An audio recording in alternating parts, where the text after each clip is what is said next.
So, welcome to Gen Z TV News. Here, there are hot news. Stay with us. Scroll and subscribe button below and turn on notification bell so that you don't miss latest updates and analysis.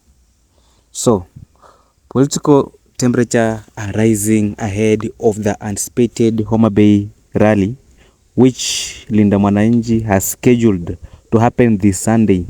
So, there are concerns being raised about possible disruptions and allegations of planned attack on Linda Mwananchi leaders and supporters. Some leaders, including James Orengo and Babu Owino, in their recent press and interviews, they have opened the Pandora box and made serious claims and allegations about an alleged plan to disrupt the rally. They are claiming they are aware of secret meeting taking place in Homa Bay, and they are attaching them to Governor of Homa Bay Gladys Wanga and Homa Bay Town Member of Parliament Kaluma. So these are very serious allegations as they are planning to go there, and this might cause some political temperatures in the country, which is not good. So in an interview, Babu Owino claimed that there will be bloodshed if police won't intervene in this situation. He went ahead and said that some people in those secret meetings, they have been given some rungus, some pangas, and some arrows to disrupt and harm those that will attend that rally on Sunday. So just to watch this before you can proceed, stay with us. Saa hii tunapangiwa goons pale Homa Bay. Tunaenda on Sunday. Jana usiku governor wa Homa Bay pamoja na governor wa Migori pamoja na MCA anaitwa Ogindo pamoja na Peter Kaluma MP wa Homa Bay wamefanya mkutano mpaka saa 7 usiku. Na hiyo mkutano wanasema ya kwamba goons wakuje wa attack watu wetu. Wacha nikuulize Gidi. Tukienda Homa Bay tunaenda kuongelesha watu wa Homa Bay ambayo governor ni governor wa kila mtu. Si ni ukweli? Kaluma ni MP wa Homa Bay Town, ni MP wa kila mtu. Wale ambao walimchagua na wale ambao hawakuwachagua. Kama wewe ni leader pale, sisi hatuendi kubeba Homa Bay kwa mgongo wetu, tunarudi nayo Nairobi. Tunaongelesha watu wa Homa Bay, tunawacha Homa Bay hapo, tukirudi huko. Ruto alipokuwa kikampeni 2022, alikuwa na campaign against Raila Amolo Odinga. Ruto alienda Homa Bay, hakufukuzwa, alienda kaomba kura yake, akatoka. Na kama ile wakati ndio Wajaluo alikuwa nataka presidency na hawakuwahi fukuza Ruto. Saizi hakuna Mjaluo anataka kuwa president kwa 2027.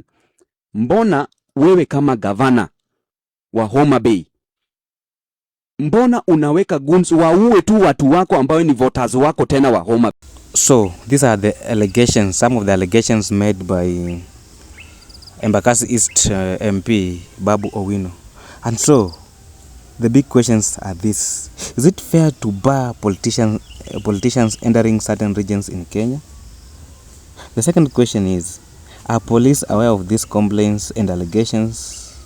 And if they are aware, as an independent organization, what have they done about it? Or they are waiting for casualties to be there before they can take action?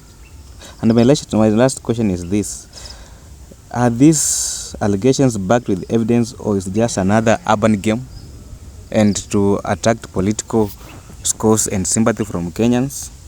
So, and if that is the case, I think any leader in our country should be allowed to go and hold their rally anywhere and in any part of this country as far as those rallies are peaceful. But these things that have been happening in our country, they are very ugly and uncalled for because people are being injured. And you can imagine those, maybe God forbid something bad happens in Homa Bay, those people that will be injuring others, they are just from the same region. So there will be just people from Homa Bay will be injuring their friends who are just from the Homa Bay. Because I'm not sure if somebody from Trans Nzoia or maybe many people will come from Kakamega or Nairobi and attend that rally, it will be just people within Homa Bay County. So it is wise if we avoid this thing of attacking leaders when they held their rally. And then there are things that Babu Owino went on and said, which I would advise you to listen. Na nakuambia kwa hao goons wamepanga na venye walikuwa naongea, Homa Bay kunaenda kuwa na bloodshed. Mimi nakuambia sahi, mimi nataka serikali, Inspector General Police, maafisa wa usalama wahakikisha ya kwamba kuna safety ya kila mwananchi Homa Bay County, kwa sababu hao watu wamepanga kukuja kuleta bloodbath na watu walikuwa nalipwa. Kesho tena wako na mikutano Homa Bay Town, wakitoka wanaingia stadium. Friday tena wako na mkutano, Saturday tena wako na mkutano, penye nafaa to land pale Kabunde Airstrip pia wanasema watakuwa na mkutano hapo kwa Airstrip. Sasa ikiwa bwana Babu Owino, ikiwa nikuelezee kwanza, my brother, mimi chenye inanishangaza ni ya kwamba kila mtu ana demokrasia yake. Kuna wale ambao wanapiga 2 term, kuna wale ambao wanapiga 1 term. Uliona Sifuna alienda Kakamega. Pale Kakamega kuna Oparanya ambaye ni waziri, ambaye amepewa waziri katika serikali ya Ruto, au kuona fujo. Sifuna tukaenda Bungoma. Pale Bungoma kulikuwa na speaker ya National Assembly 4th in command na Governor Lusaka, au kuona shida. Tulienda pale Vihiga, au kuona shida. Pale Vihiga kuna prime cabinet secretary ambaye ni Musalia Mudavadi. Kama hao ndio wamebenefit more kutoka kwa hii serikali na bado attack mtoto wao, mbona sisi tukirudi nyumbani lazima tupigwe? Kwa hivyo nyinyi kama Linda Mwananchi, ni mikakati gani mtaweka ili kumitigate kusikue na vurugu ama kusikue na fujo? Sisi tunaweka hii kwa mikono ya afisa ya mapolisi. Kazi yao kazi yao ni mambo ya usalama. Wanajua vizuri ya kwamba gavana wa Homa Bay pamoja na gavana wa Migori pamoja na MP wa Homa Bay Kaluma wanapanga fujo na wameweka watu wanataka waue watu wao wenyewe. So these are some of the serious allegations that Babu Owino gave in that interview. And I guess as a country we are heading in a very dangerous and ugly, dirty direction. If that is what can happen 1 year to general election. So all the attention of the country is directed towards Homa Bay. People are waiting to see what will the police do and what will happen in Homa Bay. Will Linda Mwananchi be able to host their rally there peacefully without disruptions? Will the police protect them and protect the Kenyans as it claims? And then Babu Orengo confidently and boldly say that he is ready to pay with his life if necessary, if that rally will be barred from happening. And he has said that despite the attacks and some other member of parliaments wishing him to be killed, he is going to attend that rally and it will be successful. Just listen to Orengo and how confidently and emotional he gave this speech. Sifuna will be there, Babu will be there, Karoli will be there, the whole team will be there.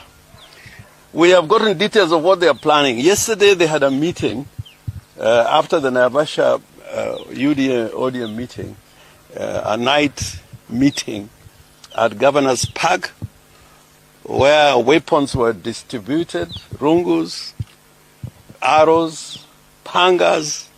They were distributed last night. Some of it, the balance of the arsenal, is being kept at Genoa Center. That is the tallying center that the governor used during the last elections. If you go there, if she opens up that place, you'll find a big arsenal. You can imagine, this is just a rally which has turned out to be a matter of life and death. What happened to our country?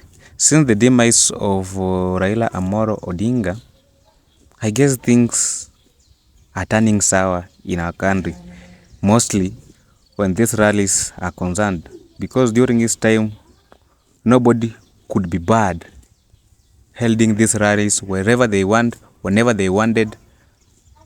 But now it is like for you to have a successful rally, you must hire goons to protect you and your supporters. I don't think if that is a fertile decision we should make as a country. And then Kaluma, Homa Bay Member of Parliament, he has cautioned Linda Mwananchi and whoever will visit Homa Bay not to talk about one term and attack President William Ruto, because the moment that happens, it will provoke the people of Homa Bay, and the rallies or whatever event that is taking place will turn into something else. Just listen to what the Member of Parliament, who is supposed to protect the people, his people in the Parliament, gave these remarks. Yeah, so come to Homa Bay, don't come to abuse William Ruto. The word one term is provocation to violence in Homa Bay. Don't provoke our people. If you want to give Homa Bay people joy, if you want to give Homa Bay people joy, say 2 terms. Say what? Because that is where we are. That is where Baba left us. That is where we shall be. And we want to tell President William Ruto that we are here supporting him because of the good he has done for our people. Thank you very much. So, that is the whole Linda Mwananchi rally in Homa Bay shenanigans. So, as the anticipated Homa Bay rally approaches, the political temperature continues to rise between Linda Mwananchi and leaders associated with the opposition political camp. Serious claims and counterclaims have emerged, but it is important to remember that allegations are not the same as proven facts. The key question now is whether credible evidence will emerge and how security authorities, NIC and DCI leaders will respond. So what do you think about this developing situation? Are these genuine security concerns, or is a political rivalry getting out of hand? So share your thoughts in comments, subscribe to Gen Z TV News and turn on the notification bell for more Kenyan political news and analysis. Thank you for watching and stay tuned for latest updates. More love.